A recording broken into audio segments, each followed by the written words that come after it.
नमस्कार दोस्तों। राहुल गांधी को जिस जल्दबाजी में लोकसभा से बाहर का रास्ता दिखाया गया, सूरत कोर्ट के फैसले के 24 घंटे के भीतर जिस ढंग से स्पीकर ने चिट्ठी लिखकर चुनाव आयोग को राहुल गांधी की सदस्यता के रद्द होने की जानकारी दे दी और जिस ढंग से बीजेपी नेता जश्न के मूड में है, बीजेपी के कई नेता दिग्गज मंत्री लगातार चैनलों पर आकर राहुल गांधी की सदस्यता के रद्द होने को जस्टिफाई कर रहे हैं और लगातार राहुल गांधी पर कई तरह के आरोप लगाते हुए स्पीकर के फैसले को सही ठहरा रहे हैं। लेकिन दूसरी तरफ विपक्ष की गोलबंदी की संभावना दिखने लगी है। ऐसी गोलबंदी जिसमें वो दल भी शामिल हो सकते हैं या वो दल भी राहुल गांधी की सदस्यता के खारिज होने के फैसले का पुरजोर विरोध कर रहे हैं, जो दल अब तक कांग्रेस के साथ सियासी तौर पर नहीं दिख रहे थे। आज अरविंद केजरीवाल ने, आम आदमी पार्टी के कन्वीनर, मुखिया, दिल्ली के मुख्यमंत्री, उन्होंने बहुत अहम बात कही। न सिर्फ राहुल गांधी की सदस्यता खारिज होने का पुरजोर विरोध किया, बल्कि अरविंद केजरीवाल ने इतनी तल्ख भाषा का इस्तेमाल प्रधानमंत्री मोदी के लिए किया जिसकी शुरुआत तो कल ही हुई थी, लेकिन आज कई सालों बाद केजरीवाल के वो तेवर थे जो बीते कई सालों से केजरीवाल मोदी को लेकर डायरेक्ट मुखर नहीं थे। लेकिन आज केजरीवाल ने जो कहा वो सुना जाना चाहिए और इससे समझा जाना चाहिए कि क्या आने वाले वक्त में, चूंकि 12-13 महीने बाद लोकसभा चुनाव है, कुछ दिशा बदल सकती है। क्या बीजेपी ने राहुल गांधी को इतनी जल्दी संसद से बाहर का रास्ता दिखाकर गलती की है? क्या बीजेपी ने, इसलिए कह रहा हूं क्योंकि जो बीजेपी के विधायक थे उनका ही मुकदमा था, उस मुकदमे को लेकर कई तरह की कहानियां हैं। बीच में उस मुकदमे को, मानहानि के मुकदमे को स्टे करने को लेकर भी हाई कोर्ट में गए थे बीजेपी के विधायक, कहा एविडेंस नहीं है, फिर कहा कि एविडेंस है और उसके बाद उस पर आगे बताऊंगा। लेकिन फिलहाल केजरीवाल की बात, केजरीवाल का वो संसद में दिया गया बयान मैं चाहता हूं आप सुने। बीजेपी के खिलाफ मोर्चेबंदी की कोई नई तस्वीर बन रही है कि इससे अंदाजा आने वाले दिनों में लगेगा। लेकिन केजरीवाल के उस बयान के बाद हमारे साथ राज्यसभा के सांसद संजय सिंह भी होंगे, आम आदमी पार्टी के, जो हाल के दिनों में मोदी और अडानी के रिश्ते को लेकर लगातार नारे लगाते हुए देखे जाते रहे। लेकिन सबसे पहले सुनिए अरविंद केजरीवाल का वो बयान जो बेहद तल्ख बयान है, सुनिए। सदस्यता तुम लोगों ने समाप्त कर दी और अभी राहुल गांधी की सदस्यता तुम लोगों ने समाप्त कर दी। राहुल गांधी की सदस्यता समाप्त कर दी इन लोगों ने। डरते हो यार, तुम लोग तो बहुत डरपोक निकले। भारत के इतिहास में सबसे भ्रष्ट प्रधानमंत्री अगर कोई हुआ है, सबसे भ्रष्ट प्रधानमंत्री अगर कोई हुआ है, भारत के इतिहास में सबसे भ्रष्ट, भारत के इतिहास में सबसे कम पढ़ा लिखा प्रधानमंत्री अगर हुआ है, मैं नहीं समझता आजाद भारत में कोई 12वीं पास प्रधानमंत्री हुआ है। उनसे सरकार चलती नहीं है, अहंकार उनका 7वें आसमान के ऊपर है। सवेरे से शाम तक इसको जेल भेजो, इसकी सदस्यता रद्द करो, इसको जेल भेजो, बस सवेरे से शाम तक यही चलता रहता है। बैठिए प्लीज, बैठिए। मैं आज बीजेपी के सारे लोगों को मैं अपील करना चाहता हूं, नरेंद्र मोदी जी के नेतृत्व के अंदर आज पूरे देश को तबाह करने की कोशिश की जा रही है। जो लोग देश को तबाह करना चाहते हैं बीजेपी में रहो, और जो लोग देश को बचाना चाहते हैं आज बीजेपी छोड़ दो। अध्यक्ष महोदय, मैं इस प्रस्ताव का समर्थन करता हूं। चलिए, ये थे विधानसभा में केजरीवाल। केजरीवाल ने देश के सबसे भ्रष्ट प्रधानमंत्री के तौर पर, हालांकि एक वाक्य में उन्होंने नाम नहीं लिया, उन्होंने कहा देश के इतिहास में सबसे कोई भ्रष्ट प्रधानमंत्री हुआ है तो, कोई 12वीं पास प्रधानमंत्री हुआ है तो, और वहां जो बैठे विधायक थे उनकी आवाजें आ रही थी। लेकिन चलते हैं जरा संजय सिंह के पास। संजय सिंह चूंकि मोदी अडानी के रिश्ते को लेकर बहुत मुखर रहे, संसद में, राज्यसभा में उनके नारे गूंजे, मोदी अडानी भाई भाई, क्या दोनों मिलकर देश बेच के खाई मलाई ऐसे नारे तब भी लगाए संजय सिंह ने जब प्रधानमंत्री मोदी का भाषण चल रहा था। और लगातार संसद में भी जो मार्च हो रहा है, प्रदर्शन हो रहा है, नारेबाजी हो रही है, चाहे विजय चौक तक सांसदों के जत्थे या विपक्षी दलों के जत्थे जा रहे हैं, उसमें संजय सिंह भी रहते हैं, आज भी थे। लेकिन मुद्दा यह है संजय जी, केजरीवाल अगर कहते हैं कि देश के इतिहास में कोई सबसे भ्रष्ट प्राइम मिनिस्टर हुआ है, तो एक तो डायरेक्ट उस सेंटेंस में मैंने जितना सुना उन्होंने नाम नहीं लिया और 12वीं पास प्राइम मिनिस्टर की बात की, तो जाहिर है कह तो रहे मोदी के लिए, यही माने?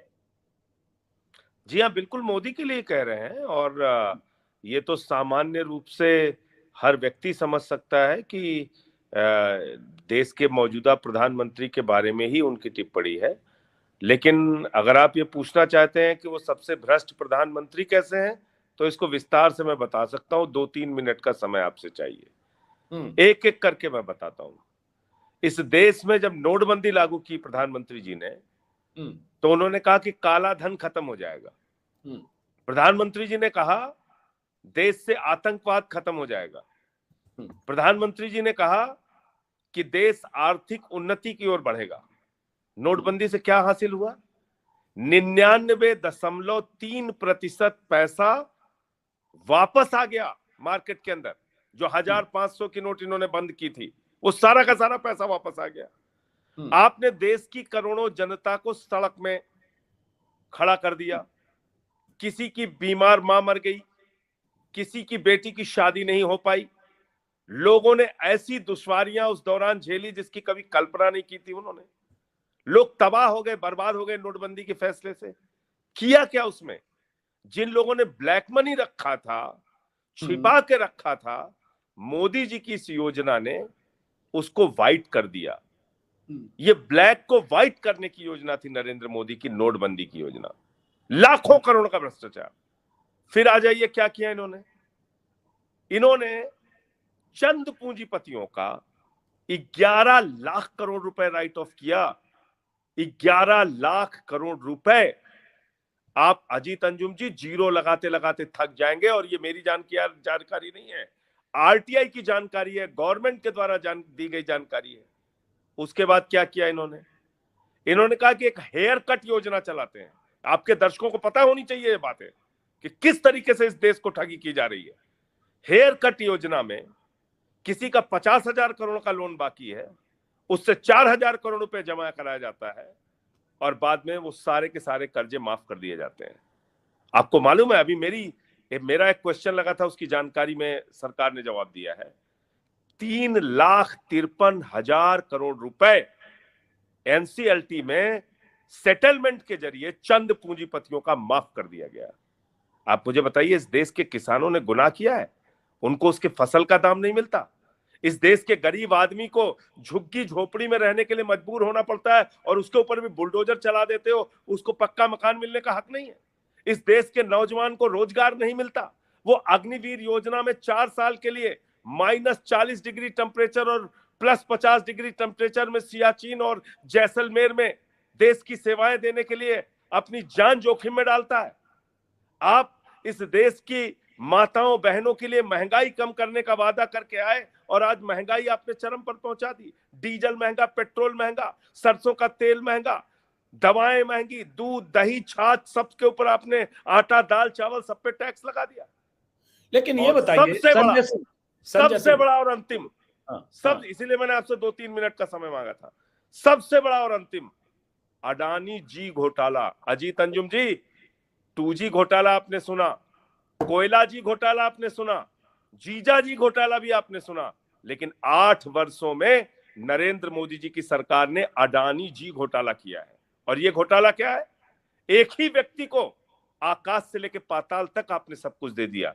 आकाश में चले जाइए, जहाज अडानी का, जमीन पर आ जाइए, एयरपोर्ट अडानी का, समुद्र में चले जाइए, सीपोर्ट अडानी का, पाताल में चले जाइए, कोयला अडानी का, गैस अडानी का, आयरन ओर अडानी का, स्टील अडानी का, सीमेंट अडानी का, सड़क पर चलिए सड़क अडानी की, बिजली जलाइए बिजली अडानी की, पानी पीजिए पानी अडानी का। आकाश से लेके पाताल तक सब कुछ आपने गुजरात के अपने उस दोस्त अडानी को सौंप दिया। इतना ही नहीं, 2.5 लाख करोड़ रुपए का बैंकों का कर्जा उसको दिया। इतना ही नहीं, 86,000 करोड़ का कर्जा उसका माफ किया। और वो अडानी क्या कर रहा है अजीत अंजुम जी? 38 कंपनियां फर्जी करीबियाई देशों में और मॉरिशस जैसे देशों में बनाकर अपने भाई के साथ लाखों करोड़ का घोटाला कर रहा है। मॉरिशस में अकेले एक पते पर 6 कंपनी बनाकर 42,000 करोड़ रुपए का काला धन अपने अडानी की कंपनी में यहां पर उसका भाई लगाता है। आप बताइए, इसकी जांच होनी चाहिए कि नहीं होनी चाहिए? सेबी की, सीबीआई की, ईडी की, इनकम टैक्स डिपार्टमेंट की जांच आप सबके खिलाफ करते हैं, अडानी के खिलाफ नहीं करते।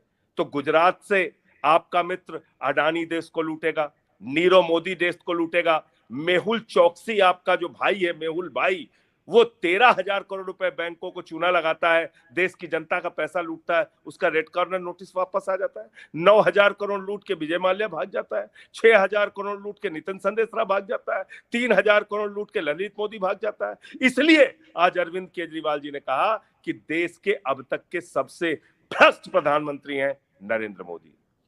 ये साक्ष्य और प्रमाण के साथ। चलिए, आपने अपनी बात खत्म की संजय सिंह, लेकिन सवाल ये उठता है कि ये जो आपने जितनी भी गिनाई सरकार की नीतियां, पॉलिसी में खामी, अडानी को अलॉटमेंट का सवाल या एयरपोर्ट का सवाल या जो भी आपने गिनाए विस्तार से, लेकिन इसके आधार पर ये जजमेंट करना या ये बयान देना कि देश के इतिहास के सबसे भ्रष्ट प्राइम मिनिस्टर मोदी हैं, तो किसी जांच से, किसी एजेंसी की जांच से, सीएजी की रिपोर्ट से या किसी तरह की जांच से ऐसा अब तक तो कुछ करप्शन का मामला मिला नहीं जिसके आधार पर आप एजम्पशन पर या अपने सियासी बयान के आधार पर मोदी को देश का सबसे भ्रष्ट प्राइम मिनिस्टर कर दें।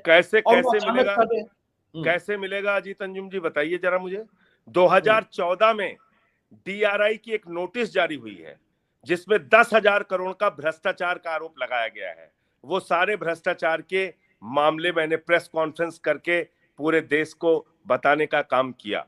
नहीं चलती मीडिया में ज्यादा खबरें, थोड़े बहुत जो हम लोगों के संसाधन है उसके माध्यम से लोगों तक पहुंचाने का काम किया। मालूम है आपको, 21 करोड़ का इक्विपमेंट बिजली विभाग का 236 करोड़ में खरीदा जा रहा है।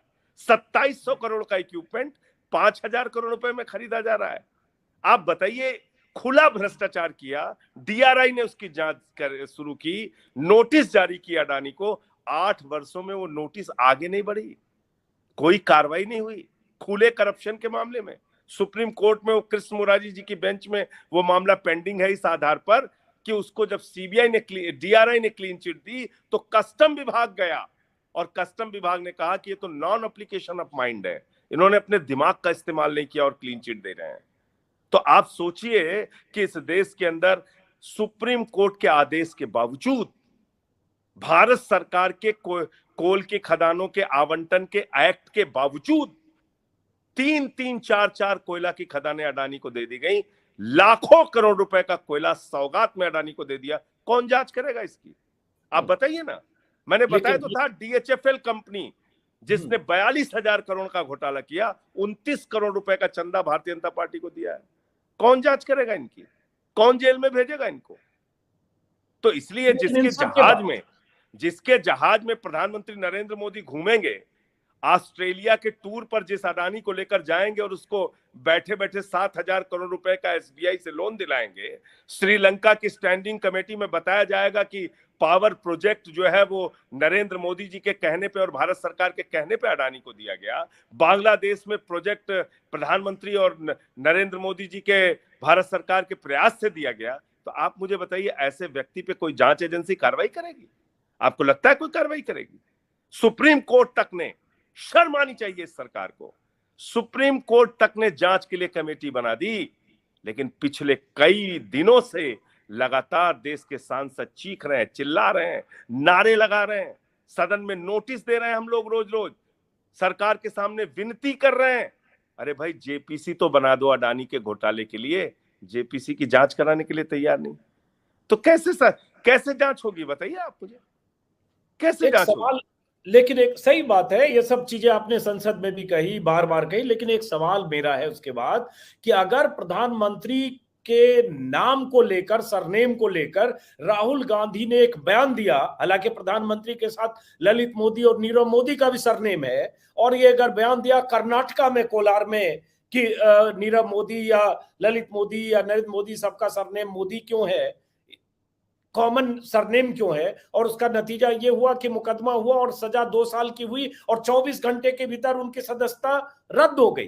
तो आप तो फिर जोखिम मोल ले रहे हैं अगर केजरीवाल, और आप कह रहे हैं कि प्रधानमंत्री मोदी देश के इतिहास में सबसे भ्रष्ट हैं, जबकि कोई जांच हुई नहीं। जैसा कि मैंने कहा, ना सीएजी रिपोर्ट है, ना जेपीसी रिपोर्ट है, ना कोई सीबीआई है, ना कोई इनकम टैक्स है, ना कोई ईडी है। तो फिर अगला नंबर आपका आएगा, केजरीवाल का आएगा। देखिए अजीत अंजुम जी, अभी मैंने कुछ दिनों पहले एक ट्वीट करके ये लिखा था कि अब गेम डायरेक्ट है, किसी के भी खिलाफ कभी भी कोई कार्रवाई हो सकती है।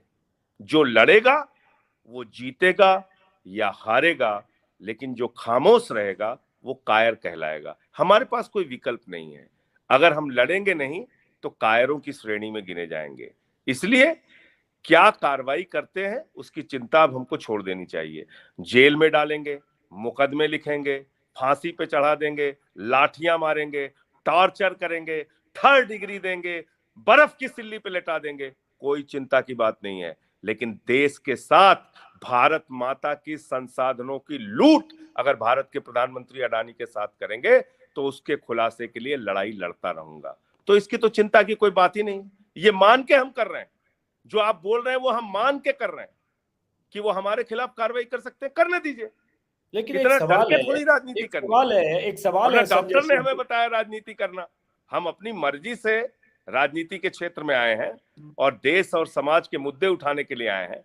मैंने कहा तो इस देश के करोड़ों बेटे बेटियों ने अपराध किया है, उनको आप कहते हो 40 डिग्री माइनस टेम्परेचर में जाके अग्निवीर बन जाओ बेटा, शहीद हो जाओ, और अडानी को लाखों करोड़ रुपए का आप मुनाफा पहुंचाएंगे एक ही व्यक्ति को। तो ये जो व्यक्ति आपकी पार्टी में शामिल हो जाता है वो राजा हरिश्चंद्र हो जाता है, दूसरी पार्टी में रहता है तो भ्रष्ट और बेईमान हो जाता है। तो इसलिए जो बात हम ये बोल रहे हैं, कह रहे हैं, ये हमारा पूरा जिम्मेदारी के साथ बोल रहे हैं और कह रहे हैं, और पूरा भरोसा है कि इस भ्रष्टाचार, इस बेईमानी में देश के प्रधानमंत्री शामिल हैं। और इसलिए ये बोलने के जुल्म में अगर कोई मुकदमा होता है, जांच होती है, फांसी पे चढ़ाया जाता है, या लाठियों से मारा जाता है, या बर्फ की सिल्ली पे लिटाया जाता है, होगा जो होगा। तो इसका मतलब ये हुआ कि जो आम आदमी पार्टी के मुखिया केजरीवाल, मैं अभी अरविंद केजरीवाल की बात कर रहा हूं, ये अलग बात है कि आप राज्यसभा में लगातार मोदी अडानी भाई भाई के नारे लगा रहे हैं, लेकिन अरविंद केजरीवाल बीते कुछ सालों से डायरेक्ट मोदी पर अटैक नहीं कर रहे थे। यह अलग बात है, किसी जमाने में उन्होंने साइकोपैथ जैसे बयान भी दिए थे, लेकिन अब जो मुखरता आज उनकी दिखी वो एकदम एक्सट्रीम है कि देश के इतिहास में ऐसा कोई करप्ट नहीं हुआ है, और उनकी शिक्षा पर भी सवाल उठा दिए। तो ये आपको लगा जब आपके 2 मंत्री उप मुख्यमंत्री समेत जेल गए, और क्या आपको लगा कि अब डू और डाई है, कि अब सीधे हेड ऑन लेना है और ऐसे बोलना है, नहीं तो खत्म हो जाएंगे? ये बदलाव क्यों हुआ? देखिए अजीत जी, हमारे 42 विधायकों पर इन्होंने मुकदमा किया, उनको जेल में डाला, जिस मामले में बाद में कोर्ट से लताड़ लगी इनको, एक भी मामला साबित नहीं कर पाए। सुंगलू कमेटी बनाई, हमारे 400 फाइलों की जांच कराई, कोई मामला साबित नहीं कर पाए।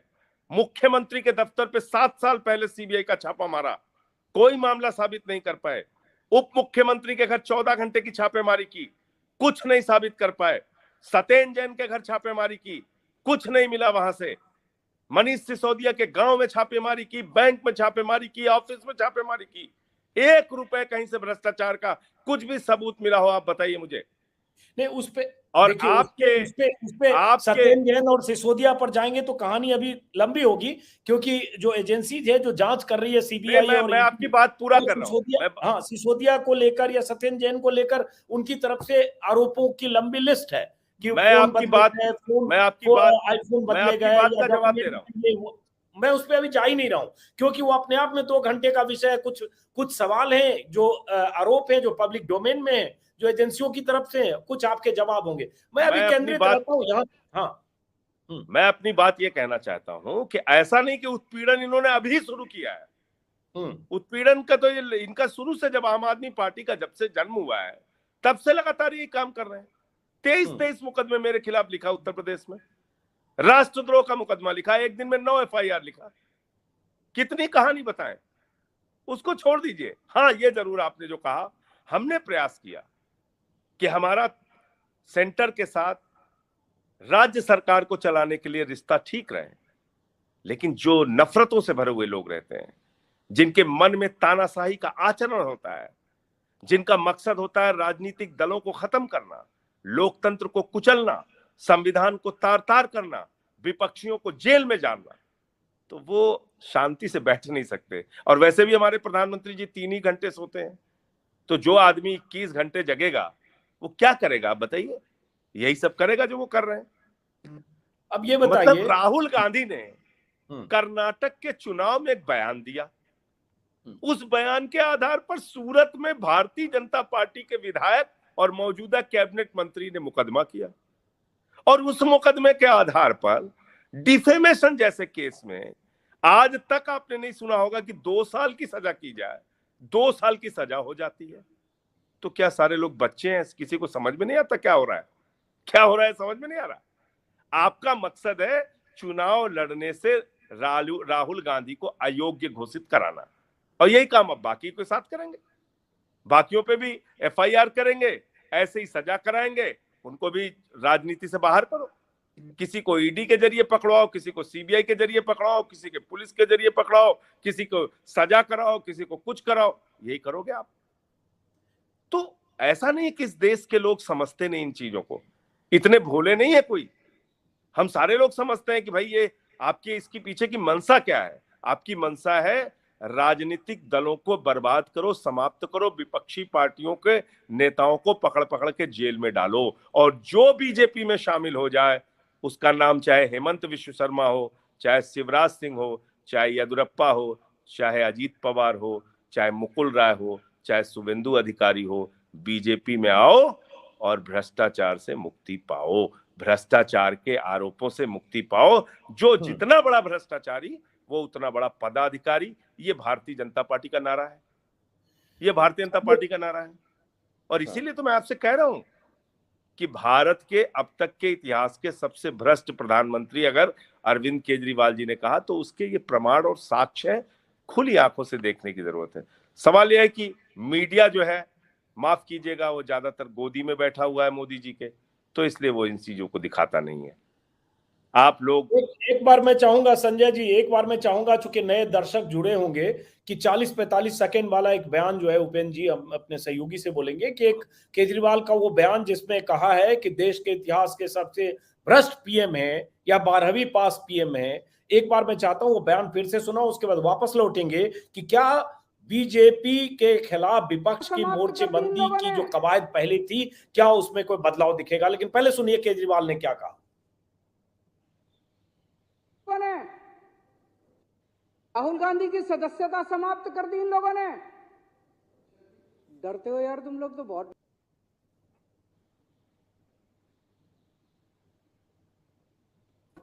तुम लोगों ने समाप्त कर दी। राहुल गांधी की सदस्यता समाप्त कर दी इन लोगों ने।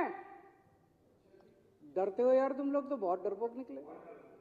भारत के इतिहास में सबसे भ्रष्ट प्रधानमंत्री अगर कोई हुआ है,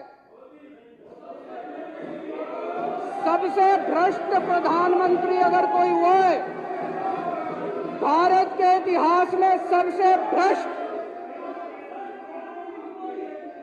भारत के इतिहास में सबसे कम पढ़ा लिखा प्रधानमंत्री अगर हुआ है, मैं नहीं समझता आजाद भारत में कोई 12वीं पास प्रधानमंत्री हुआ है। उनसे सरकार चलती नहीं है। अहंकार उनका 7वें आसमान के ऊपर है। सवेरे से शाम तक इसको जेल भेजो, इसकी सदस्यता रद्द करो, इसको जेल भेजो, बस सवेरे से शाम तक यही चलता रहता है। बैठिए प्लीज, बैठिए। मैं आज महाजन जी, बीजेपी के सारे लोगों को मैं अपील करना चाहता हूं, नरेंद्र मोदी जी के नेतृत्व के अंदर आज पूरे देश को तबाह करने की कोशिश की जा रही है। जो लोग देश को तबाह करना चाहते हैं बीजेपी में रहो, और जो लोग देश को बचाना चाहते हैं आज बीजेपी छोड़ दो। चलिए, ये केजरीवाल का आज अध्यक्ष विधानसभा में, दिल्ली विधानसभा में दिया गया वो बयान है जिसकी चर्चा होगी, क्योंकि केजरीवाल जिस मुखरता से और जिस तेवर के साथ उन्होंने कहा देश के, भारत के इतिहास में सबसे भ्रष्ट पीएम, हालांकि मैं फिर कहूंगा ये कहने के जोखिम है, बीजेपी की तरफ से इस पर हमला होगा, जवाब भी आएगा, क्योंकि ये पूछा जाएगा कि बिना सबूत के, आकलन के आधार पर, परसेप्शन के आधार पर, एजम्पशन के आधार पर या सरकार की नीतियों के आधार पर एक प्राइम मिनिस्टर को देश का सबसे भ्रष्ट पीएम, इतिहास का सबसे भ्रष्ट पीएम कैसे कह रहे हैं संजय सिंह? ये सवाल आपके पास आने वाला है, और देर से इसलिए सवाल आएगा, या बीजेपी की बौखलाहट इसलिए देर से होगी क्योंकि ये ऐसा बयान है, मैं दर्शकों को भी कह दूं, ये ऐसा बयान है केजरीवाल का कि मुझे पता नहीं कि कौन सा चैनल, न्यूज चैनल इस बयान को चलाने का जोखिम मोल लेगा। अभी तक मुझे कहीं नहीं दिखा है, लेकिन ऐसा बयान अगर बीजेपी के किसी नेता की तरफ से राहुल गांधी के लिए, सोनिया गांधी के लिए, अखिलेश यादव के लिए, नीतीश कुमार के लिए, तेजस्वी के लिए आ जाए तो अब तक बहुत चैनलों पर इस पर हंगामा हो चुका होता, लेकिन केजरीवाल का ये बयान अभी तक दिखा नहीं। हमारे यूट्यूब चैनल पर चल रहा, हो सकता है कहीं और होगा, पता नहीं, कल को हमें भी नोटिस आएगा। संजय सिंह जी, चैनल पर तो दिख नहीं रहा है ये, आपके नेता इतनी बड़ी बात कह रहे हैं। नहीं, ये इसमें आपको नोटिस इसलिए नहीं आएगा क्योंकि वो विधानसभा में दिया गया उनका भाषण है, और एक मुख्यमंत्री का या किसी भी विधायक का या सांसद का विशेषाधिकार होता है, सदन में उसकी कही गई बात पर आप कोई नोटिस नहीं पाएंगे, उसकी चिंता मत कीजिए। लेकिन मैं सिर्फ ये कहना चाहता हूं कि देश के सबसे भ्रष्ट प्रधानमंत्री कैसे हैं नरेंद्र मोदी जी, ये बात मैंने आपको शुरू में ही एक एक करके सिलसिलेवार चीजें बता दी। लेकिन एक मन में और सवाल उठता है कि आज जिस तरीके से विपक्ष को खत्म करने की हड़बड़ी और जल्दबाजी है, वो इस बात से भी साबित होती है। क्या आप बताइए, इतने दिनों से संसद नहीं चल रही है, हम लोग नोटिसेस दे रहे हैं, जेपीसी बनाओ, जेपीसी पे चर्चा कराओ, सरकार तैयार नहीं है जेपीसी बनाने के लिए। लेकिन सूरत का एक फैसला आता है राहुल गांधी के बारे में, जिस फैसले में यह लिखा होता है कि भाई 1 महीने का समय है, आप ऊपर की कोर्ट में अपील कर लीजिए। इतनी जल्दबाजी, इतनी हड़बड़ी, उड़न परी की तरह भाग रही है सरकार। तुरंत का तुरंत सदस्यता कैंसिल, डिस्क्वालीफाई, ये क्या है? जेपीसी बनाने में जहां लाखों करोड़ की भारत माता की संपत्ति लूटी गई, जहां काले धन का इस्तेमाल हुआ, बेईमानी हुई, भ्रष्टाचार हुआ, अडानी और उसके भाइयों ने मिलकर किया, उसमें जेपीसी बनाने पे तो भाग जाते हो, गजनी मोड में चले जाते हैं। प्रधानमंत्री जी कहते हैं याददाश्त चली गई, याद नहीं क्या बोल रहे हैं आप लोग। और लेकिन जब राहुल गांधी की सदस्यता खत्म करने का मामला आया, आप देखिए पीटी उषा की तरह भाग रही सरकार, उड़न परी बन गई है तुरंत। तो अब सवाल उठता है संजय सिंह जी कि यहां से अब तक क्या था कि एक कांग्रेस है, यूपीए है, एक विपक्षी एकता की दूरी बनने की कोशिश केसीआर कर रहे हैं, ममता बनर्जी हैं, अरविंद केजरीवाल है, खम्मम और तेलंगाना में रैली करके आ चुके हैं, मीटिंग्स उसके बाद और आगे पीछे हुई है, होने वाली है। तो सवाल उठता है कि विपक्ष की 2 धुरी है और इसके बीच बीजेपी है, जो चाहे आपकी पार्टी के नेता जेल जा रहे हो, चाहे तेजस्वी पर छापे पड़ रहे हो, चाहे केसीआर की बेटी जेल के मुहाने पर हो, पता नहीं क्या होने वाला, ईडी कई राउंड की पूछताछ, 2 राउंड की शायद कर चुकी है।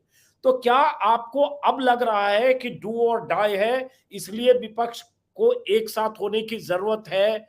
क्योंकि केजरीवाल का बयान जो कल आया, वो बयान पहले उस तरह से राहुल गांधी के पक्ष में, या पहले जब गिरफ्तारी की नौबत थी तब नहीं आया था। ये कांग्रेस पर भी आरोप लग सकता है। तो क्या कोई स्थितियां बदल रही है? देखिए अजीत अंजुम जी, शायद आपको याद होगा जब अरुणाचल की इनकी सरकार गिराई गई, कांग्रेस से पहले हमने बयान दिया। जब उत्तराखंड में सरकार गिराई गई, हमने बयान दिया। जब गोवा में खरीद फरोख्त हुई, हमने बयान दिया। कर्नाटक में हुआ, महाराष्ट्र में हुआ, मध्य प्रदेश में हुआ, जहां जहां भी लोकतंत्र पे हमला हुआ, बाबा साहब डॉक्टर भीमराव अंबेडकर के द्वारा लिखे गए संविधान पे हमला हुआ, जहां जहां हमारे लोकतांत्रिक ढांचे पर हमला हुआ, विधायकों की खरीद फरोख्त की गई, या विपक्ष पर संविधान और लोकतंत्र को कुचल कर हमला किया गया, मुखरता से आम आदमी पार्टी के नेता अरविंद केजरीवाल जी और हम सारे लोग, पूरी पार्टी बढ़कर आगे आकर बोलने का काम हमने किया। ये जो घटना है, ये उसी प्रकार की घटना है जैसा मैंने आपको बताया, कर्नाटक के चुनावी रैली का भाषण, गुजरात में भारतीय जनता पार्टी के विधायक और वर्तमान कैबिनेट मंत्री का मुकदमा, और उस मुकदमे में अब तक के इतिहास का सबसे बड़ी सजा होना, यह खुली आंखों से दिख रहा है कि मकसद सजा नहीं है, मकसद दिया गया बयान नहीं है, मकसद है चुनाव की राजनीति से विपक्ष के एक नेता राहुल गांधी को खत्म करना, मकसद है उस राजनीतिक दल को खत्म करना। वरना अगर बयान की ही बात होती तो गोली मारो का बयान किसने दिया अजीत अंजुम जी? भारत के कैबिनेट मंत्री अनुराग ठाकुर ने। इनको भगाओ पाकिस्तान चले जाओ किसने कहा? भारत के कैबिनेट मंत्री गिरिराज सिंह जी ने। और भी छोड़ दीजिए, भारत के प्रधानमंत्री ने राज्यसभा के सदन में एक महिला सांसद रेणुका चौधरी की तुलना राक्षसी से किया। आप बताइए, 50 करोड़ की गर्लफ्रेंड का बयान किसने दिया? भारत के प्रधानमंत्री ने दिया। आप बताइए, जर्सी गाय का बयान किसने दिया? भारत के प्रधानमंत्री ने। राजीव की विधवा का बयान किसने दिया? भारत के प्रधानमंत्री ने। केजरीवाल नक्सलवादी है, केजरीवाल को जंगल में भेज दो, किसने बयान दिया? भारत के प्रधानमंत्री ने। यही रामलीला के मैदान में कहा। नीतीश के डीएनए में खोट है वाला भी बयान था। नीतीश के डीएनए में खोट है, किसने कहा? भारत के प्रधानमंत्री ने। तो अगर बयानों के आधार पर सजा होनी चाहिए तो सबसे पहली सजा तो भारत के प्रधानमंत्री को होनी चाहिए। सदन से लेकर सड़क तक, चुनावी रैली तक ऐसी भाषा का इस्तेमाल करते हैं जो कोई सामान्य व्यक्ति और समझदार व्यक्ति और कम से कम प्रधानमंत्री के पद पर बैठा हुआ व्यक्ति तो कभी नहीं कर सकता। और छोड़ दीजिए आप, ये सब तो तब भी चला, बीच का है। इनकी एक मंत्री हैं, उन्होंने यही दिल्ली के चुनाव में कहा कि ये रामजादे को चुनना है, या दूसरा शब्द मैं आपके चैनल पे नहीं बोल सकता है। तो ये लोग भाषा सिखाएंगे, इनसे भाषा सीखनी है। और उस भाषा, और यही इसी दिल्ली में दंगे भड़काने के लिए इनके एक नेता का बयान आया, जो सबसे ज्यादा हेट स्पीच के बयानों में कपिल मिश्रा का बयान चलता है। एक पश्चिम के नेता को क्लीन चिट मिल गई पिछले दिनों। तो क्या ये लोगों को समझ में नहीं आ रहा है? और किसके लिए दिया गया बयान है? राहुल गांधी का। कितना प्रेम है आप देखिए भाजपाइयों का। नीरव मोदी के भ्रष्टाचार पे, ललित मोदी के भ्रष्टाचार पे अगर कोई बयान राहुल गांधी का आता है तो उसके आधार पर उनको सजा हो रही है, उनकी सदस्यता कैंसिल हो रही है। इसका मतलब क्या है? जो जितना बड़ा भ्रष्टाचारी वो उतना बड़ा पदाधिकारी, जो जितना बड़ा भ्रष्टाचारी वो उतना बड़ा सम्मान का अधिकारी। ये बीजेपी का नारा है। एक आखिरी सवाल संजय सिंह जी, बीजेपी तो ये भी कह सकती है ना कि जो सारे लोग डर रहे हैं, चाहे गिरफ्तारी से, चाहे भ्रष्टाचार के आरोपों से, चाहे सीबीआई ईडी के पास जो कागज है उसकी वजह से, मोदी ने भी कहा था कि ईडी सबको मिला रहा है, ऐसा कुछ विपक्षी एकता पर मोदी ने भी कहा था। तो कहीं ये तो नहीं कि ये सब डर है कि लगता है सिसोदिया पहले से अंदर है, सत्येंद्र जैन है, कहीं वो आज केजरीवाल तक न पहुंचे, इसलिए आज केजरीवाल भी दहाड़े कि मौका है, कम से कम डर निकालो और भिड़ने की कोशिश करो। तो ये डर क्या आगे जीत है जैसी स्थिति तो नहीं है? अच्छा, डर, अगर डर होता तो बोलते ही क्यों? डरे बैठे रहते चुपचाप। डू और डाई सिचुएशन में हो जाते हैं। मैं कह रहा हूं, अगर डर की ही बात होती तो सारे लोग डर के चुपचाप बैठे रहते। हम तो लड़ रहे हैं ना, डरने का क्या सवाल है? आपको जो करना है कार्रवाई कीजिए, आप पहले भी कर रहे हैं, आगे भी करिए, कार्रवाई कीजिए। मैं तो ये कहता हूं कि 3 घंटे सोते हैं, चिड़चिड़ा स्वभाव हो गया प्रधानमंत्री जी का, एक साथ सबको फिनिश कीजिए, सबको फिनिश कीजिए। और मैंने तो कहा था कि भाई शमशान में भी पूछताछ का कानून लेके आओ, यमराज से भी पूछताछ का कानून लेके आओ। तुम्हारे पास कोई काम तो है नहीं, ना रोजगार देना है, ना फसल का दाम देना है, ना महंगाई कम करनी है, ना शिक्षा पे काम करना है। 2% देश की शिक्षा का बजट है, 2% देश के स्वास्थ्य का बजट है। तो आपको देश के लोगों के लिए कोई काम तो करना नहीं है। हाँ, देश की संपत्तियां बेच रहे हो, रेल बेच रहे हो, सेल बेच रहे हो, कोल बेच रहे हो, बीपीसीएल बेच रहे हो, एलआईसी बेच रहे हो, बैंक बेच रहे हो, यही काम कर रहे हो आप। तो भारत माता की संपत्तियों को बेचने का काम कर रहे हो। आपको कोई काम तो है नहीं और विपक्ष के लोगों को खत्म करने का काम कर रहे हो। चलिए एक आखिरी, मैंने हम आखिरी अपनी सवाल लड़ाई कर जारी दिया, रखेंगे। आखिरी सवाल कह दिया था लेकिन फिर भी आखिरी, आप उस प्रदर्शन में तो दिखते हैं, विपक्षी दलों की जो बैठक होती है मल्लिकार्जुन खड़गे के साथ, उसमें तो दिखते हैं।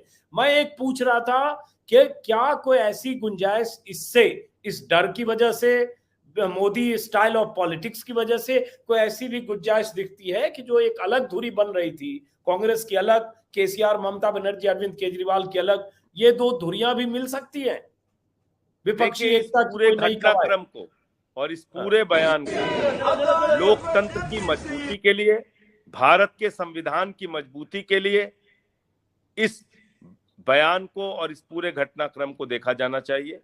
इसका कोई चुनावी मकसद निकालना या कोई गठबंधन की राजनीति का मकसद निकालना वो ठीक नहीं होगा, क्योंकि जैसा मैंने आपको कहा कि लोकतंत्र के पक्ष में, संविधान के पक्ष में हम हमेशा खड़े होते रहे हैं और आज भी खड़े हैं। तो मुझे लगता है इसको इसी दृष्टि से देखना चाहिए। चलिए, बहुत बहुत शुक्रिया। ये थे संजय सिंह। दर्शकों को बता दें कि अरविंद केजरीवाल ने बहुत, मैंने सुनाया संजय सिंह से, अपने जो उनकी राय थी वो सुनी, और विपक्षी दलों के बीच एक नई किस्म की, नई तरह की एकजुटता दिख रही है। उसका दूरगामी असर या कोई नतीजा तो नहीं होगा, या होगा क्या, क्योंकि राहुल गांधी को जिस ढंग से 24 घंटे के भीतर संसद से बाहर का रास्ता दिखाया गया है, वहां से लगता है कि मोदी के खिलाफ विपक्षी दलों को एक नए मोर्चे की दिशा में बढ़ने की मजबूरी हो सकती है। फिलहाल इस वीडियो को खत्म करते हैं। अगर आपने मेरे YouTube चैनल को सब्सक्राइब नहीं किया तो सब्सक्राइब जरूर करें। और दूसरी बात कि बीच में मैंने एक घुट पिया था, जो ये ग्रीन टी है, लेकिन मुझे ध्यान आया, पी के मैंने रखा, और इसलिए अभी दिखा रहा हूं, क्योंकि बीजेपी के आईटी सेल के लोग क्या करते हैं, इसी का ऐसे स्क्रीनशॉट लेंगे और कहेंगे शाम को तो पी रहा था। ये पहले कर चुके हैं रवीश कुमार के इंटरव्यू में, ऐसे ग्रीन टी का एक रखा हुआ था, आधा पिया हुआ, उसको स्क्रीनशॉट, तो इसलिए मैं दिखा रहा हूं ग्रीन टी है। फिलहाल नमस्कार।